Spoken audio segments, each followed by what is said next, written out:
தருமபுரி மாவட்டம் பாலக்கோடு அருகே அகற்றப்பட்ட உயர்கோபுரம் மின் விளக்கை மீண்டும் அமைக்க வேண்டும் என பொதுமக்கள் வலியுறுத்தியுள்ளனர். வெள்ளிச்சந்தை 4 ரோடு ரவுண்டானா பகுதியில் வாகன ஓட்டிகள் பொதுமக்களின் நலன் கருதி அமைக்கப்பட்டிருந்த உயர்கோபுரம் மின் விளக்கை சாலை சீரமைப்பு என்ற பெயரில் அகற்றப்பட்டதாக கூறப்படுகிறது. இந்நிலையில் மின் கோபுரத்தை அமைக்க வேண்டும் என வலியுறுத்தி பலமுறை புகார் அளித்தும் நடவடிக்கை எடுக்கவில்லை என பொதுமக்கள் குற்றம் சாட்டியுள்ளனர்.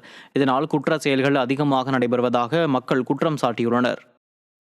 ரோடு எக்ஸ்டெண்ட் பண்ணுறதுன்ட்டு நம்ம முன்னாள் டிஎம்கே மிக்கநல்லி பஞ்சாயத்து தலைவர் அவர்கிட்ட பல முறை கோரிக்கை வச்சுங்க. அந்த மின்கம்பம் பார்த்திங்கன்னா குப்பை கிடங்குல கிடக்குது.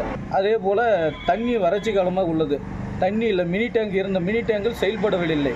அதனால் உடனேயாக எங்களுக்கு இது எங்களுக்கு இந்த ஊர் கிராமத்துக்கு தண்ணி எங்களுக்கு உடனேயாக ஊடக நண்பர் மூலியமாக எங்களுக்கு பெற்றுத்தர வேண்டும்னு மிக தாழ்மையுடன் கேட்டுக்கொள்கிறோம்.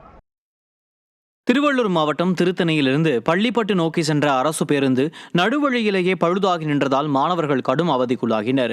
கிருஷ்ணசமுத்திரம் பகுதியில் பேருந்தின் கியர் பாக்ஸ் உடைந்ததால் அதே இடத்தில் பழுதாகி நின்றது. உரிய நேரத்தில் பள்ளிக்கு செல்ல வேண்டிய மாணவர்கள் மாற்று பேருந்து ஏற்பாடு செய்யாததால் 1 மணி நேரத்திற்கு மேலாக காத்திருந்தனர். மாநிலம் முழுவதும் ஒவ்வொரு நாளும் அரசு பேருந்துகள் நடுவழியில் பழுதாகி நிற்கும் நிலையில் கூட புதிய பேருந்துகளை கிராமப்புறங்களில் இயக்குவதற்கு நிர்வாக திறனற்ற ஸ்டாலின் அரசு நடவடிக்கை எடுக்கவில்லை என பொதுமக்கள் குற்றம் சாட்டினர்.